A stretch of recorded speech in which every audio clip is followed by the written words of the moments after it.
Recently आपने news में देखा कि इज़राइल ने अटैक किया ईरान के ऊपर, और जो रीज़न उन्होंने दिया वो ये था कि ईरान जो है वो बड़ी ही तेज़ी से न्यूक्लियर वॉर हेड बना रहा है, मतलब परमाणु बम बनाने में लगा हुआ है, और जिसका इज़राइल को पूरा यकीन है कि वो उसके ऊपर ही यूज़ करेगा। तो इज़राइल इसको अपने एग्जिस्टेंशियल थ्रेट की तरह देखता है।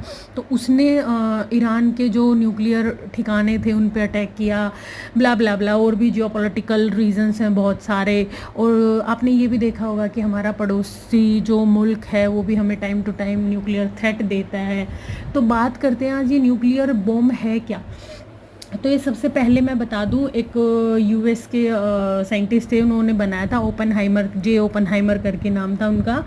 और बेसिकली इसको यूरेनियम नाम की एक रेडियो एक्टिव मेटल से बनाया जाता है, और ये धरती में मिलती है। पहले इसको एक्सट्रैक्ट किया जाता है, फिर इसको एनरिच किया जाता है।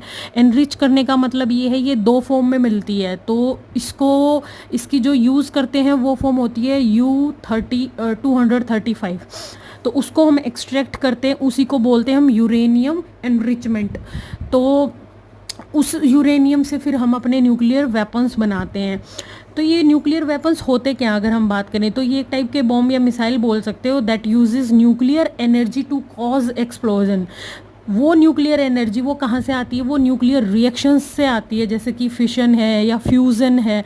दो टाइप की रिएक्शंस होती हैं। फिशन में तो एक न्यूट्रॉन टकराएगा और एटम ब्रेक हो जाएगा और बहुत सारी एनर्जी रिलीज होगी, और फ्यूज़न में दो एटम जुड़ जाते हैं लाइट वेट के, और वो एक हैवी एटम बनाते हैं, जैसे कि हाइड्रोजन बॉम्ब जो बनता है। इसलिए हम हाइड्रोजन बॉम्ब को बहुत ज़्यादा एडवांस एटॉमिक बॉम्ब मानते हैं। अब बात आती है कि ये वर्क कैसे करता है। तो न्यूट्रॉन मैंने बताया कि टकराते हैं यूरेनियम के एटम से, और जिससे एनर्जी रिलीज होती है। और वो एनर्जी मैं अगर आपसे बात करूं तो लगभग 6000 डिग्री सेल्सियस के आसपास टेम्परेचर क्रिएट कर देती है, जो लगभग सन की सरफेस जितना है।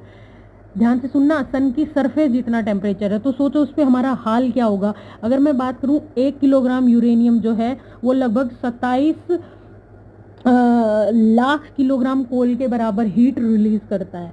तो इसके इफ़ेक्ट्स क्या होते हैं, ऑब्वियसली आपने सुना होगा यूएसए ने नागासाकी हिरोशिमा पे जापान में इस बॉम्ब का यूज़ किया था। तो बहुत सारा ब्लास्ट होता है, अर्थक्वेक जैसी फीलिंग आती है, हीट तो of course, fire ball release होते हैं, और रेडियो एक्टिव जो डिके है, जो रेडिएशन निकलती है, वो तो सालों साल जनरेशन्स को इफ़ेक्ट करते हैं। तो